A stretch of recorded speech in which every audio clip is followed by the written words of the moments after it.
Welcome to the Nerd Party.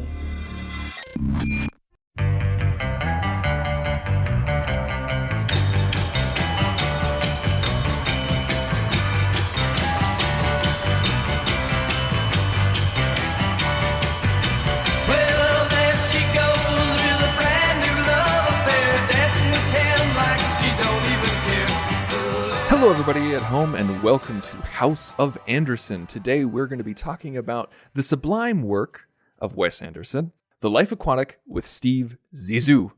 Today, who is joining me as he always does, is John Mills. John, how are you doing? I'm ready to go on an adventure. And for the first time on the Houselights series is a good friend of ours and a fantastic podcaster who has his own show called Missing Frames, which you should check out at thenerdparty.com, Sean Eastridge. Sean, welcome to the show. Wait, what are we doing? I'm so confused. I didn't just like it. If I could just get one Willem Dafoe impression into each podcast I'm on, I will be a happy camper. Works for me. Yeah, we're so happy to have you, Sean. We the three of us have been friends for a while now. Yeah, it's been a long time since the three of us have done a podcast episode together. So this is great. True. Yep. This is so much fun. Listeners, you guys are in for a treat because the hilarity will ensue. So this movie, every time I watch it, I'm like, every time I watch Royal Tenenbaums, I'm like, yeah, this is my favorite Wes Anderson film. And then whenever I watch Life Aquatic, I'm like, no. This one is my favorite Wes Anderson film. Like I keep going back and forth. I cannot nail it down. But one thing that we like to do on Houselights is talk about our first experience with the film. Now, John, I'm going to go to you first. When did you first encounter this movie? It would have been on home video at some point because when this came out, I was just settling into adult life. Recently married, all of this stuff, figuring out next career steps and all of those sorts of things. So my movie going suffered as a result. And so I missed Life Aquatic. I wanted to see it very much. I had everybody who's listening, I loved Rushmore. I really enjoyed Royal Tenenbaums. And so Wes Anderson had elevated to a name of a director where, this is a movie I should go see. Well, I didn't.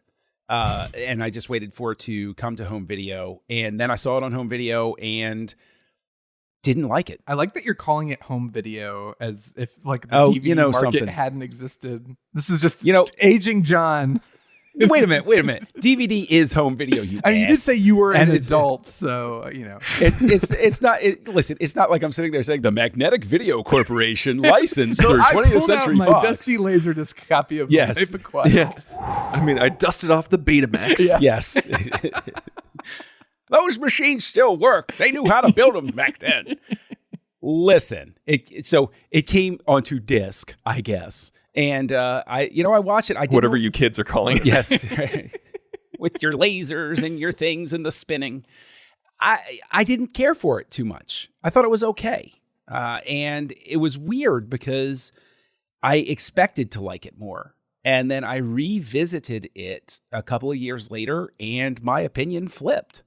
And this is one of those ones that has remained.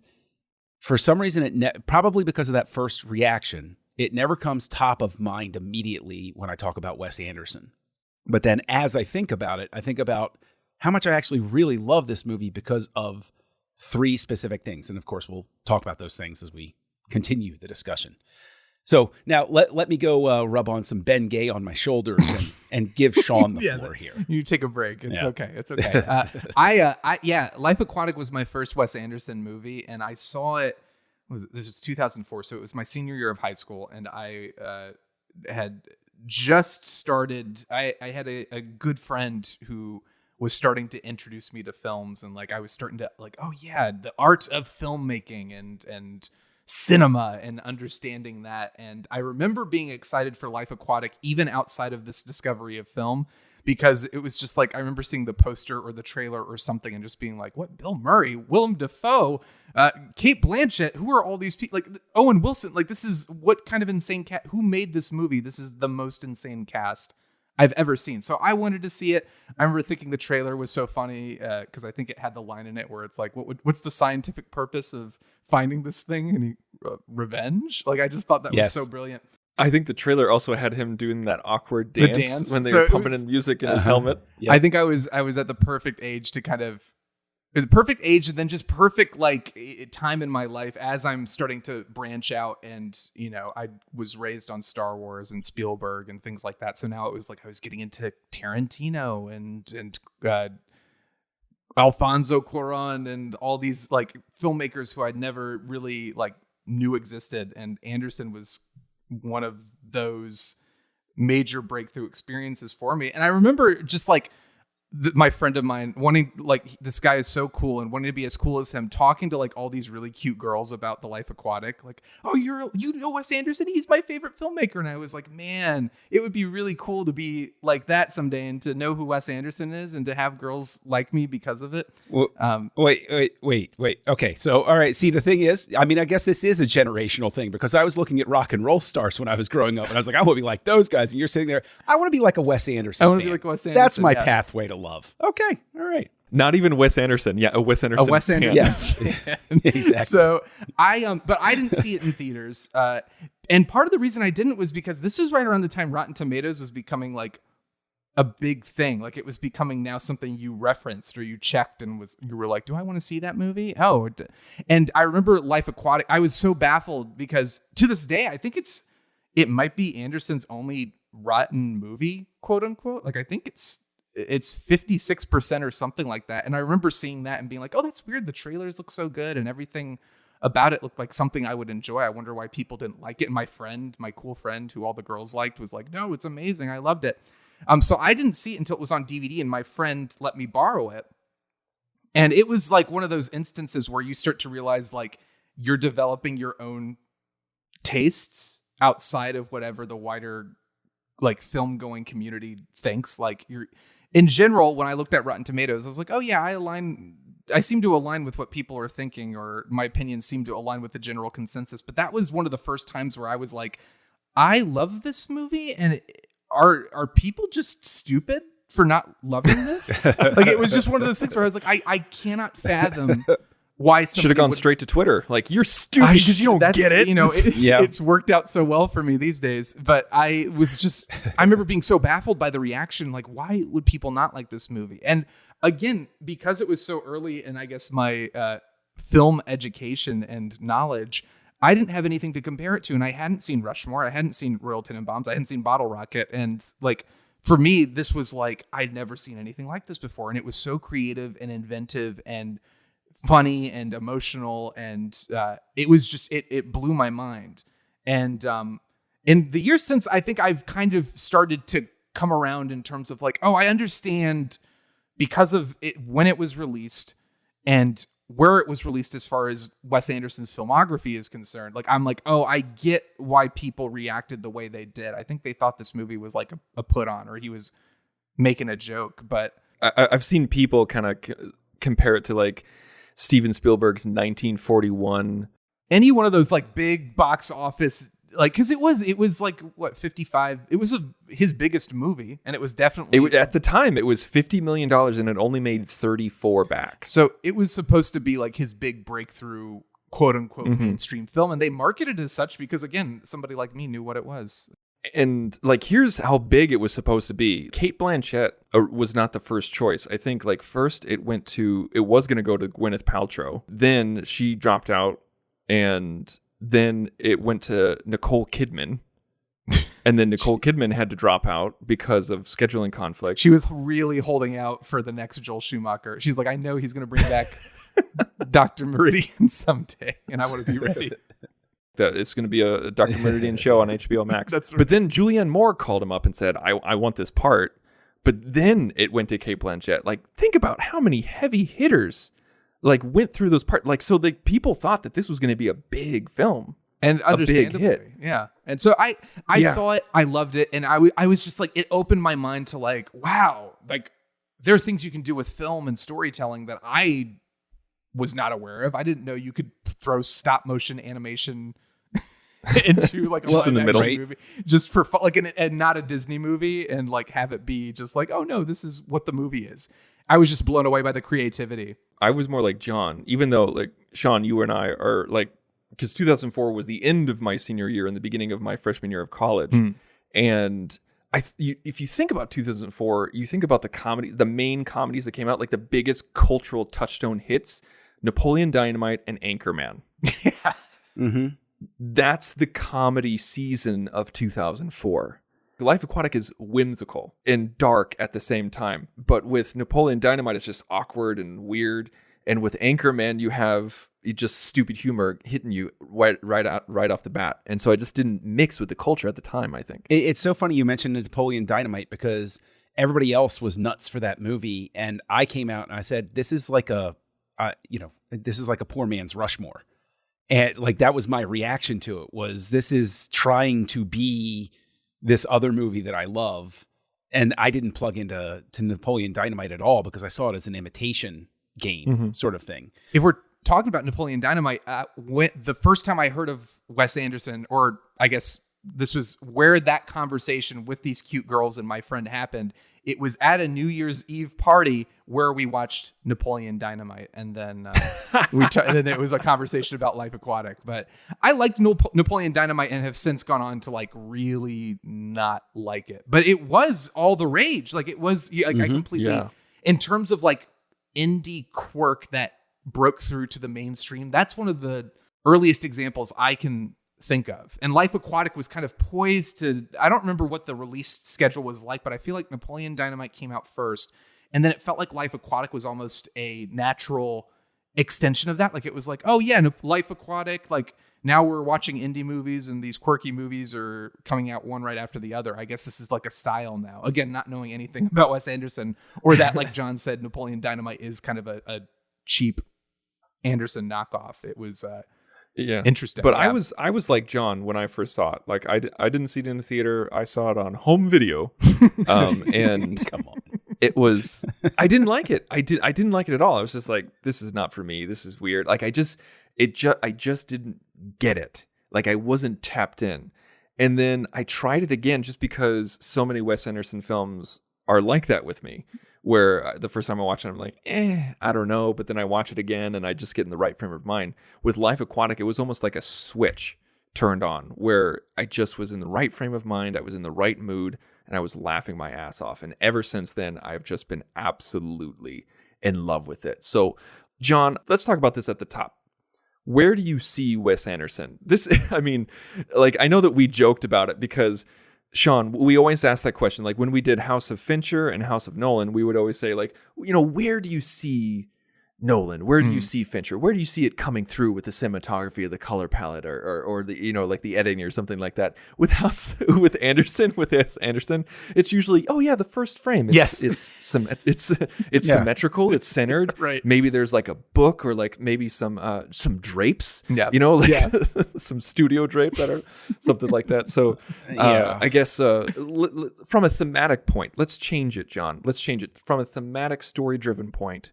Where do you see Wes Anderson the most in Life Aquatic with Steve Zissou? Okay.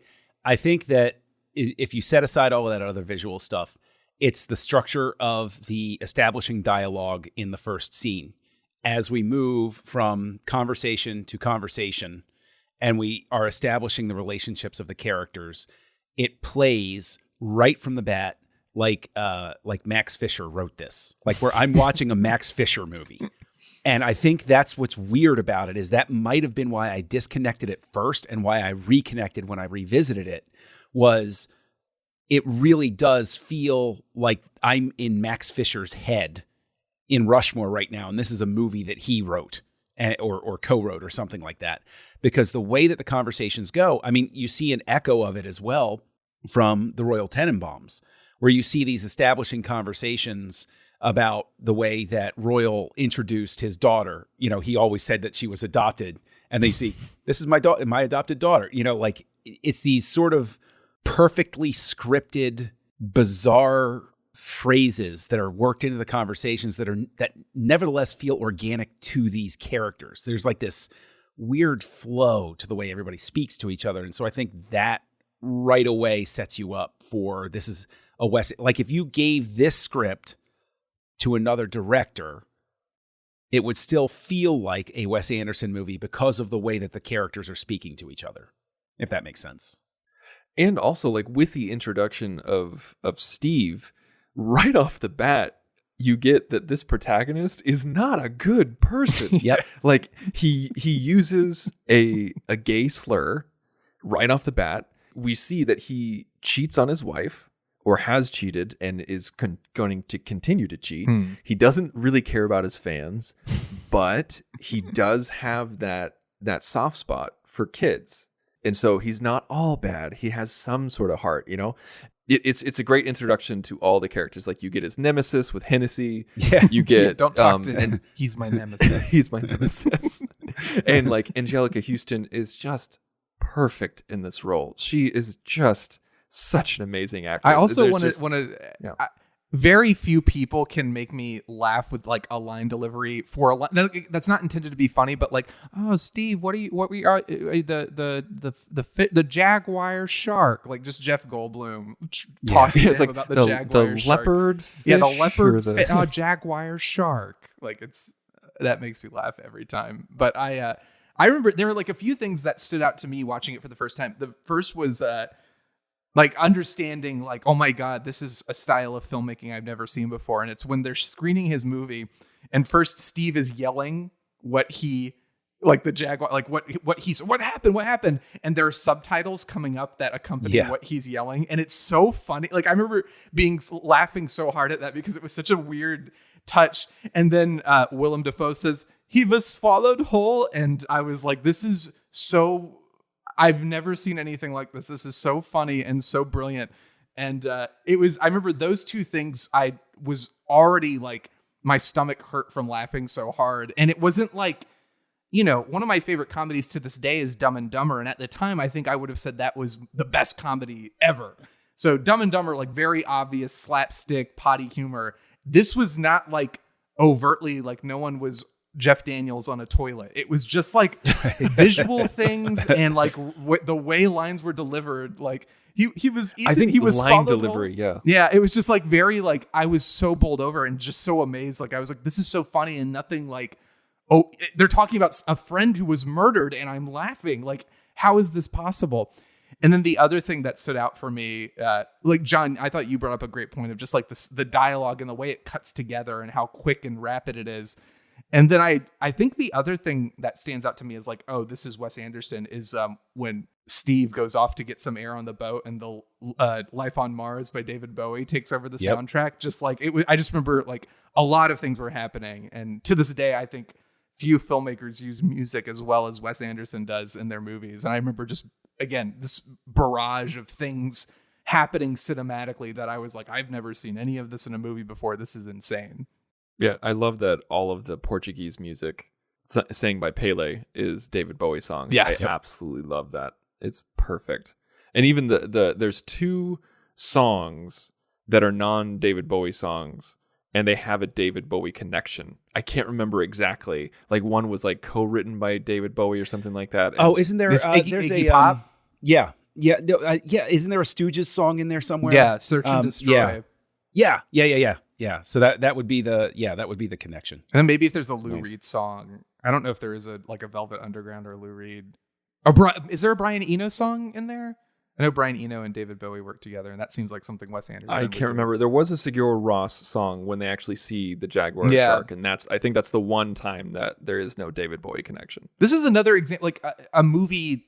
Not only opening my eyes to like, oh, it's art form and what the art form is capable of, but a movie that was introducing me to music that I would end up loving. Like it was like songs I'd never heard before, like Sigur Rós, like I wasn't really listening to David Bowie that much. Like Wes Anderson soundtracks were also a way to discover amazing music that I hadn't heard of. And that was a whole other layer of, oh, I love this. I love this so much. This is like opening my mind to art and new things and stuff like that. So there's just a lot of I only stuff listen happening. to Wes Anderson music when I wear my scarf. Yes, exactly. Typically So in the all fall the time. with my brown jacket and, like when I'm feeling as twee as can be.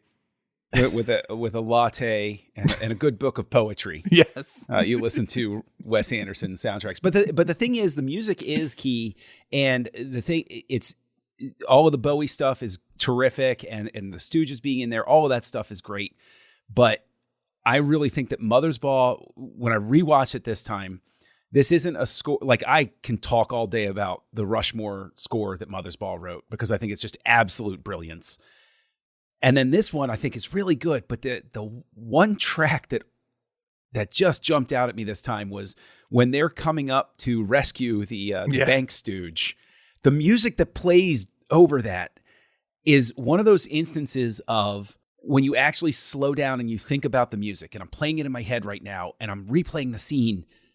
It's one of those things where it makes me appreciate Anderson as a director because of the fact that I can't imagine filming and putting it together without that music. And Anderson did. Mother's Ball did it as a reaction to what he saw.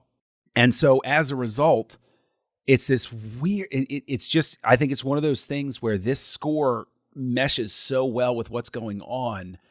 I know how movies are made, and Anderson must have just such a wonderful vision in his head of the way it's going to come together, because I wouldn't be on set calling action all day and everything like that and thinking, oh, I'm going to cut this together this way. Like, it's pretty fantastic just how well it flows. He's cutting it as an act. Like, there's an element of, even though Life Aquatic, I think this is almost not a correct statement, but I think there was an intention behind it of kind of like, what if Wes Anderson, like, he was like, what if I made like a James Bond movie almost? And I think that sequence in particular, with the music and the excitement and like everyone running around with guns, because for some reason all these guys have guns, which is just amazing. But like the energy of it and the music plays such a huge role in it. But I do get the sense of like Life Aquatic is it really, and it's his first attempt to do so. And I think he does this again in other movies, like Grand Budapest Hotel has this ridiculous shootout, but like this is the first time he had a substantial budget where he could be like, no, I want to have a big shootout where they go and rescue Jeff Goldblum, and then they blow up a hotel, and there's just like constantly like Steve Zissou is breaking out his gun and taking on people with these gunfights. But like the score itself, that song in particular, is so good. Just the fact that there's a theme song for the hero that is like something you could put on or hum to yourself, which is not necessarily something I would say about other Wes Anderson movies, but like it feels like Steve Zissou has like an actual theme song that re-emphasizes that, oh yeah, it's an action movie. He's kind of, in a weird way, an action hero, even though this isn't really about like, he's not like a secret agent or anything, but the way that scene frames it with the music, you believe that he is, in a way. But you, even when you get to the gunfight scenes, when you get to those points, the way that it's shot is, it really is just a scaled up version of the rock fight from Rushmore, which lends to its charm, because it's a gunfight. You have a very specific idea in your head of how a gunfight is cut together and how it's going to look and how the people are going to move. And instead it looks like just a bunch of children running around with toy guns. It's this self-referential homage to movies themselves that just, the thing that I think is so disarming about this movie, and that contributes so much to the huge payoff at the end, is the fact that it disarms you that way early on. This film as a whole winds up, I think, just furthering Anderson's talent, skill set, whatever, for what he pulls off with Rushmore, where Rushmore goes through a certain specific pace and it goes through all the story beats, and then it gets to the end and you feel that sort of like flush of emotion where you go, oh yeah, wow, this is touching. I think it's actually, and yeah, it's there in Tenenbaums as well. But then here, just when it gets to that end, when they find the Jaguar shark, you suddenly realize that what he's been doing is just charming the hell out of you through the whole thing and disarming you and making you drop your guard, so that when that emotional punch comes at the end, you're completely unprepared for it, no matter how many times you've seen it. And I think that's one of the most beautiful things about the movie as a whole. Yeah, I think that was also what impressed me too. I was not ready for that. Like I was not, I knew I was going to laugh and enjoy myself. I think that's what stunned me about Wes Anderson, is that there's a heart behind it. Like, it's not just style, there's substance too. When I think of Royal Tenenbaums, I think of the needle and the haze scene, and like how that completely blew my mind, and I was like, oh my god, like I was not ready for that. And then he cuts to Lee Shepherd walking in the room and the expression on his face, and then it's like Luke Wilson dead on the floor or bleeding out on the floor, and then Lee Shepherd with this like goofy expression on his face, and suddenly I'm laughing again. And just the weirdness of like, to pull that off is insane and amazing. But I remember getting to the end of this and feeling like an emotional catharsis and thinking, like, can comedies do this? Like, comedies are capable of moving you too. This is more than a comedy. Like, this, it just, like, again, having not seen a lot and not having a whole lot in my like library of films or experiences of watching films and not a whole lot of variety, it was a really profound experience of like, how do you balance, like, masterfully balanced tones? And you, on the one hand, you have somebody laughing because it's this goofy helicopter crash scene, and then you have these rapid edits that suddenly up the tension, and then you have Owen Wilson bleeding out and having this very like moving conversation with Steve. And it was, I just remember being like, I wasn't, what, excuse me, I'm not supposed to cry while I watch this movie. What's happening? Yeah, that really took me off guard. Like, when Owen Wilson actually, like, when his character actually died, you're just like, whoa, wait, no. Like, he was supposed to be with Cate Blanchett, be the new father. Bill Murray and him were supposed to like go into the business together, and he was going to save the picture. It's just, you have this play out in your head because, like you said, like with these kind of comedies, especially in 2004, you kind of know how things are going to go. Mm-hmm. You know how the ending is going to go. You can predict what's going to happen. And when something emotional happens or serious happens in something as whimsical and as crazy as Life Aquatic, you're just like, whoa, wait. Yeah. But it's a good surprise, and it keeps you on your toes. And then at that moment, you're just like, okay, I have no idea what else is going to happen. And I don't have in my brain who the nominees were, but rewatching this, I struggle with, I mean, this is Bill Murray. I struggle to think of another performance of his that matches this, that rises to this level. And we all know, and we've discussed up to this point, you know, he's very careful about the projects he chooses. He obviously enjoys working with Anderson. And this is, I really see Murray going all out. He's pushing all his chips in here. He knows that this is one of his masterwork performances, I think. I'm not saying that there's any sort of self-consciousness about it. I'm saying, like, there's no way he didn't know what he was putting out there. And so I'm struggling to remember who was up for Best Actor that year. Was he wasn't nominated. So who was up in 2004? I don't remember. That's something I kind of wanted to bring up too, is just in general, this movie was frowned upon by the community. And looking back on it in context, I think what happened was Wes Anderson was this indie darling, comes in, makes these very creative, very stylized, very moving films that critics were like, we love it. It's not mainstream. We're going to tote it, and it's going to be like our like calling card. Like, yes, we like this indie darling who's coming out with this new thing. And then Anderson releases Life Aquatic, and everyone turns on him because I guess they think like, oh, it's a put on. And I think a complaint people would have put against the movie is that the Owen Wilson death doesn't feel earned, because the movie has been trying to put itself out there as like quirky comedy, and there's no stakes and nothing means anything. And it isn't life and death. We've just had this ridiculous shootout where the worst thing that happens is Jeff Goldblum gets shot, and then he's running with them, just kind of holding his stomach. And, there are no consequences. Then to have this death, like, I could see critics kind of saying like, wait a second, am I supposed to be invested? Is this artificial? What is Wes Anderson trying to do here? And they kind of turned on him. And then the reaction to the movie in the subsequent awards season, they just ignored it completely, as if it's like, no, we're on to you, Mr. Anderson. And I think it was done with utmost sincerity. Like, I don't think Anderson was trying to pull a fast one on anyone. I think he got a bigger budget and was just like, let me have a little bit more fun with this. And I think people thought he was almost mocking them in a way. Like, he was like because it was so stylized, he wasn't taking either the medium seriously or anything seriously. And unfortunately that carried out and like was reflected in the way they like, you know, even Owen Wilson and Kate Blanchett, in addition to Bill Murray, are so good in this film. And I think all these things got ignored in the midst of this like campaign against Wes Anderson for whatever reason.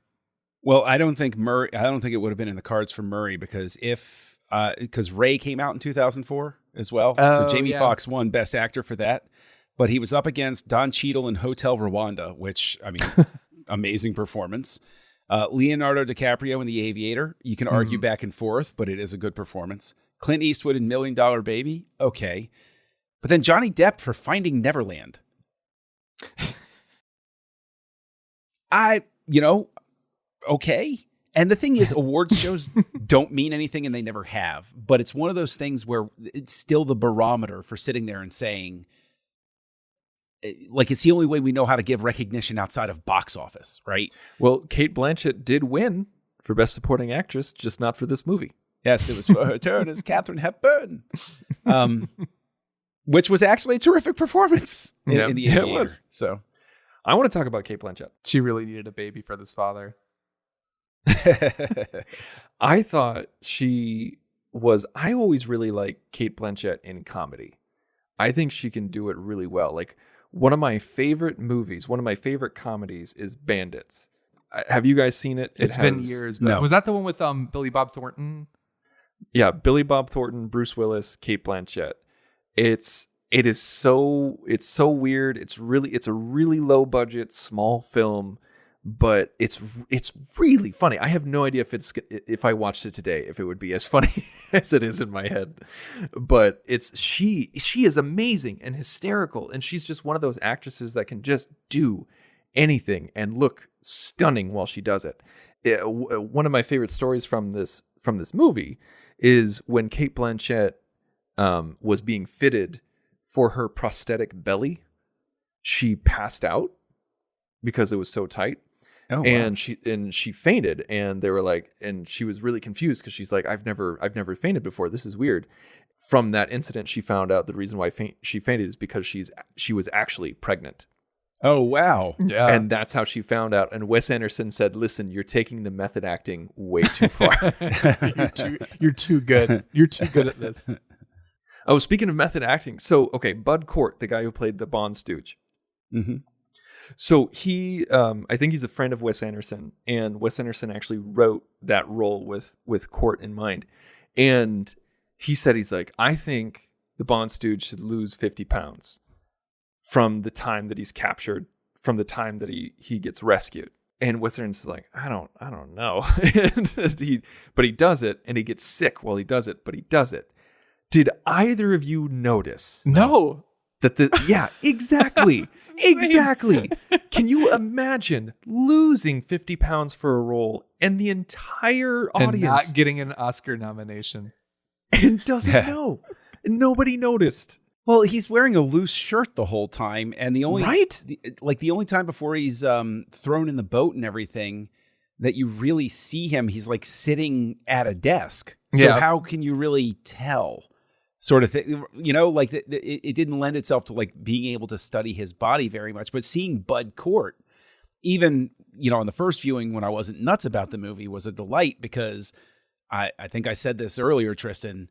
There's no doubt in my mind that Harold and Maude had a hell of an influence on Wes Anderson, and Bud Cort starred in Harold and Maude, and so it makes complete sense for him to be in a Wes Anderson movie. Like I see him show up, and it's like, yeah, that makes sense. Sure. That's so cool. I need to watch Harold and Maude. I still haven't seen it. But I want to ask you guys, just because, again, the critical reaction to the movie kind of baffled me. And I think since the release, people have come around to it. And basically what happened was, Anderson was a critical darling. He went out of favor. The pendulum swung in the other direction and people turned on him. And then by the time Fantastic Mr. Fox and Moonrise Kingdom came out, people realized like, oh, it's not a put on. Like, he really means it. Like this is him. And they kind of they've been back on his side ever since.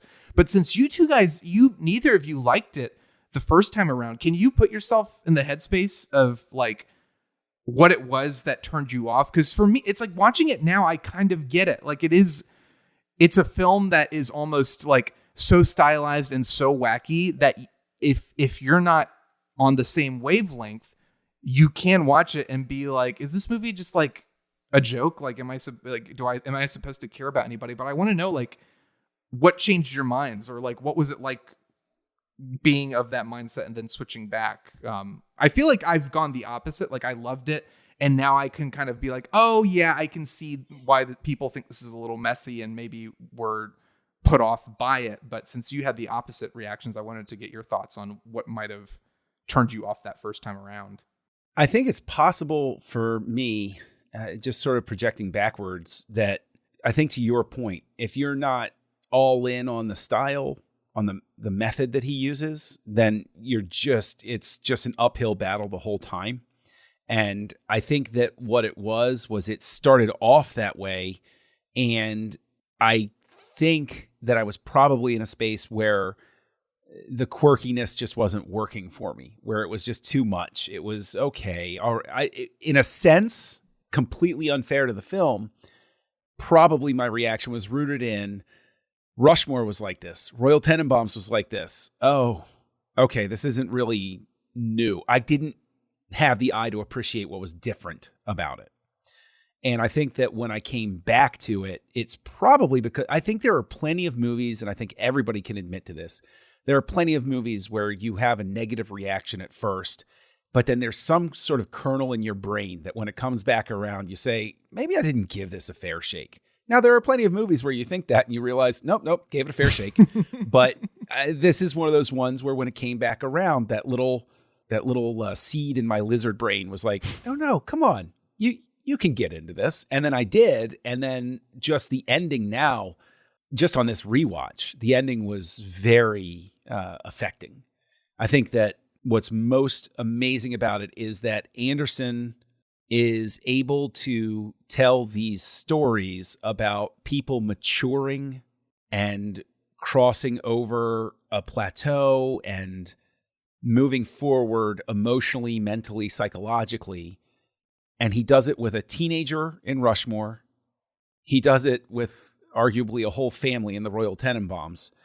But then this entire film is basically a midlife crisis.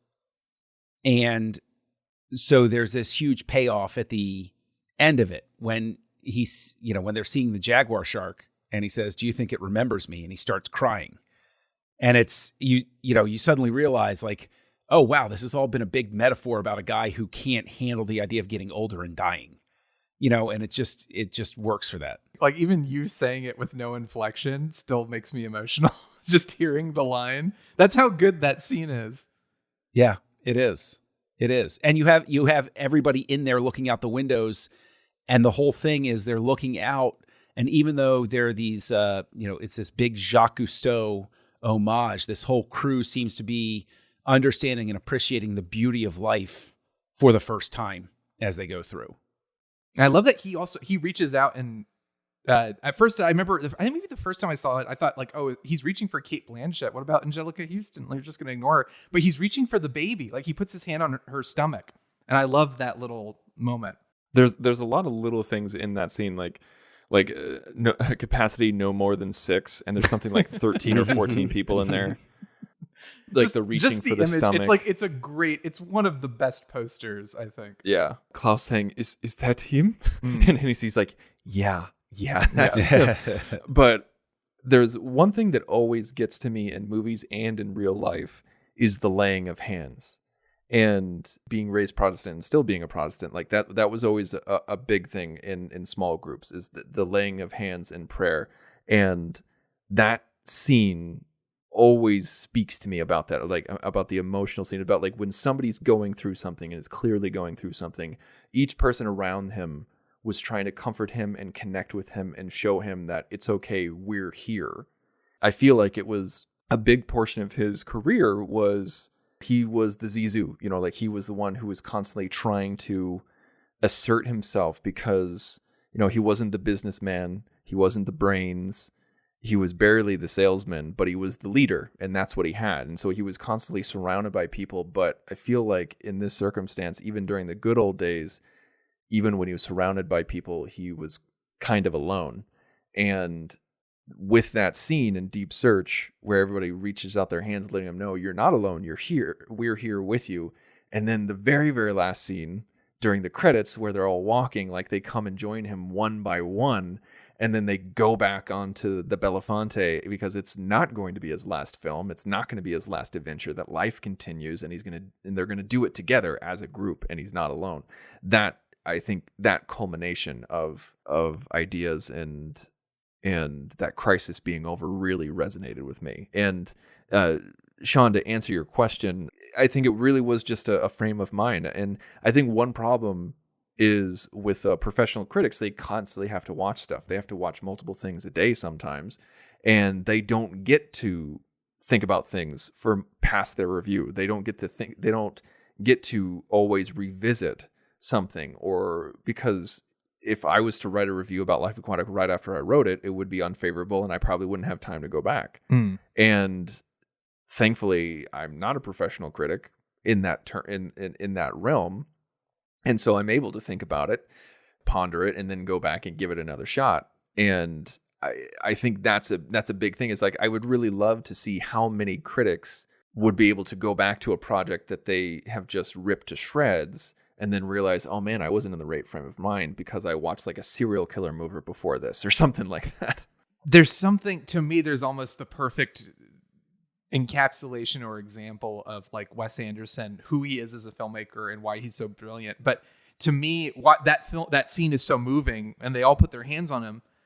And there's something funny about, like, I remember laughing at that moment because it's so inherently ridiculous that every single person, no matter where they are, reaches out to put their hand on any part of his body. There's something inherently funny about that. But the scene is it's like, I think critics were really like, I don't see how you can be sincere and also like stylized and sarcastic. And it's like, no, you can hold both of these ideas in the same hand. Like it does work. And Anderson's not putting you on. It's who he is. Like, this is what it is. It's a scene that's going to make you cry, but also you're going to laugh at it because it is kind of funny. But it's not trying to make you uncomfortable. It's not trying to say like, I'm so much smarter than you because I'm a filmmaker and this thing is it has a specific style that's maybe off-putting. I could see how somebody could respond to that negatively and then come back to it and be like, oh my God, how did I miss this? Well, something that I enjoy, that I think always makes me want to go back to an Anderson movie, even if I don't like it at first, is I get a legitimate sense that people enjoy being on set, that they enjoy what they're doing. There's an energy here. And although I'm willing to admit that maybe that's jumping out at me, because one of my favorite movies is Tombstone, and I just read the making of book about that. And apparently everybody was absolutely miserable on that set and hated the entire experience. So maybe I'm sitting there and I'm watching a Wes Anderson movie and I'm like, they can't be unhappy. They can't be unhappy. They can't, because if I found out people were unhappy on the set of this movie, I would be completely devastated. I'd be like, oh no. Well, but you know, the thing is, I think that laying on of hands scene, that whole scene in The Deep Search, calls out the fact that Anderson gets a real chemistry going between his casts. I don't think he got quite to the same level of chemistry in the Royal Tenenbaums as he does here. I think that there's a real chemistry in this cast that works. I don't think that they all went home and became best friends, but I think that they genuinely played off of each other and enjoyed doing what they do on set together. Maybe that's partly because Royal Tenenbaums, it's his third feature. Really, I mean, honestly, it's kind of his second feature. Like Bottle Rocket, it's almost like this is a practice run, and then Rushmore is like, boom, now it's Wes Anderson. I wonder if Royal Tenenbaums was still that sense of, all right, I think I know what you're going for. Particularly Gene Hackman, who's great in that film, and I love him so much. But I think I could see Gene Hackman almost on a daily basis, even if this isn't the case. I feel like he was going, what is this? I'm supposed to. Oh, like we talked about that actually in our Royal Tenenbaums episode. Gene Hackman hated filming. And he's never the really Royal done anything Tenenbaums. since. So it's like maybe that killed him. Well, no, like what happened was that he was like about to retire, like he was on the downslope of his career, and he only agreed he agreed to do the movie with Wes Anderson as long as he said it was going to be like an easygoing, fun experience, but he didn't find it as an easygoing, fun experience. And so Bill Murray actually would be on set even if he wasn't filming anything, just to be the Gene Hackman whisperer, just to calm him down so he wouldn't be such a jackass to Anderson. That doesn't surprise me at all. And I think maybe the confidence, Royal Tenenbaums was so well received. It was nominated for Oscars. And I wonder if part of it is now you have people who haven't worked with him before, but who want to work with him because Royal Tenenbaums is a success. And then they go back and watch Rushmore and, oh, that movie's great. So I wonder if the comfort we're seeing on screen is, first of all, he's worked with Bill Murray a few times, so now they have a rapport and they can work together much more easily. And then also you have an ensemble who's ready to be there for the Wes Anderson experience, having seen these films and being confident in what they're getting themselves into. Part of me wonders if it's that. And something else I wanted to bring up was, I haven't seen it in a long time, so I may regret saying this, but I remember having a similar reaction to Ocean's 12, where I really liked it when I saw it, and people really hated it. Yeah, people still hate it. And I remember people really hating it was because it felt like the cast had like some sort of inside joke. Like it was like, they're having fun and I'm not having fun watching. And I wonder if there's a little bit of that with Life Aquatic, where people are like, they seem to be having fun, but I don't get it. Like, so no, it's just that people didn't get Life Aquatic, and they have to give it another chance. And Ocean's 12 but not Ocean. stinks. So I shouldn't watch Ocean's 12 after this. No, you should not. Nobody in should. fact, you're a bad person for even that is mentioning true it and enjoying it. That is true. The first question is, what's John's opinion? And then if you agree with that, great. If you don't, go back and rewatch it. So,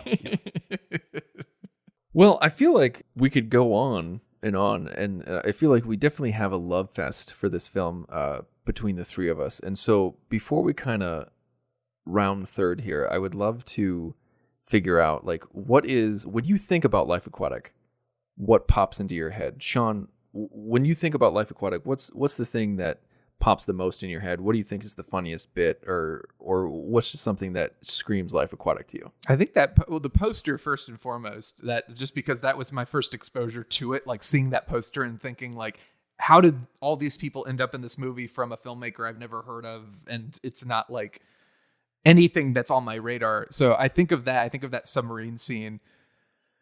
I think of the theme song that we were discussing, that score. It's just so fun and zany and exciting. And I think of there's so many great moments, and the snark is there, but the sincerity is there. I think of, like, them on the beach and Owen Wilson, Steve, now is there some kind of mechanism within the jellyfish that, just like the sweetness and the innocence of that question and that relationship, like the utter, just like, there's no cynicism. And Wes Anderson films can be snarky for sure, but I don't get the sense of cynicism or condescension. Like, they're not, he doesn't think he's better than the audience. I think that's a misconception of Wes Anderson.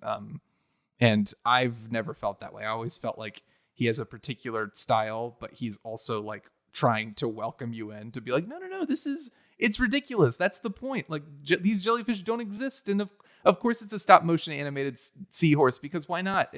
That's funny. It doesn't have to make sense. So I just think of like all these great moments and the melding of like absurdity and shifting tones, things that shouldn't work. And like, one second I'm fearing for the crew members' lives because they're pirates on their ship, and then the next second it's a ridiculous shootout to search and destroy by Iggy Pop. Yeah. And I am along for the ride. And even though it shouldn't work, for some reason it does work. So I just think of that dichotomy and that contrast of like, this is funny, but it's also very like emotional and moving. But one core image, it's got to be the submarine, because that's such a striking, wonderful image. John, how about you? I mean, favorite bit has got to be the shootout on the Belafonte. Just the fact that it's such a fun take on a gunfight. It's celebrating the artifice of it. The fact that nobody's really dying here. And Nobody's then he really throws the gun hurt. overboard. Right. It's like the gun doesn't in even frustration. matter. Yeah. It's just a fun. That Idiots is left I think your dog. Yeah. Yes. Goodbye, Cody. But the shot that really sticks, I'm actually going to go with. They go back and you see that he's not in the balcony, and you go out and you see him just sitting alone on the steps, smoking a joint with his award next to him. And there's this, and the kid walks out and everything. And it's just him sitting there because he's more content than we saw him at the beginning of the movie, but he doesn't need the adulation anymore. He doesn't need the crowd. He doesn't need the experience. It's just a thing that he did. And he's learned to contextualize everything. And it's like just in that single moment, everything about Steve's journey is brought to a head right there. And then the triumphant walk down the steps is just, I mean, that's, I really think about that when I think about this film. What about you, Tristan? I think it's, for me, I don't really think about any particular scene like the shootout or anything like that. It's really Bill Murray's line reads. I think that's the thing that really resonates with me and makes me laugh just thinking about it.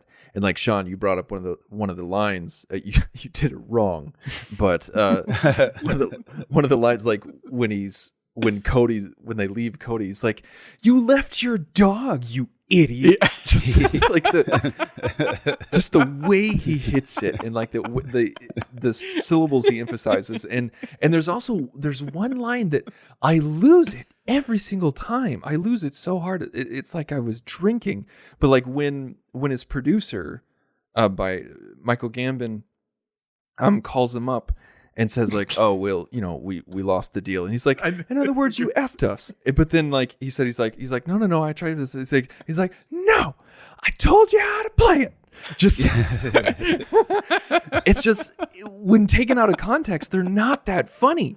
But just for some reason, the way that Bill Murray can deliver a line and just play with the moment, he's just like, I kind of look like a daydream Johnny. It's just, this is by far my favorite Bill Murray performance and my favorite Bill Murray movie. And I love this movie so much. Sean, what would you rate this film? If you were putting it on Letterboxd, what star rating would you give it? If I were going to be like very hard on the movie or try to approach it from a critical sense, I'd give it 3.5. Because I do understand, having grown up and maybe having seen more Wes Anderson movies and having seen him do, for me personally, what he does here, but even more perfected in future films, I get why people were put off by this initially. I don't agree with it, but I'm like, oh yeah, I see. It's a bigger budget, it's bigger production design, it's a bigger movie, and it's a little messy.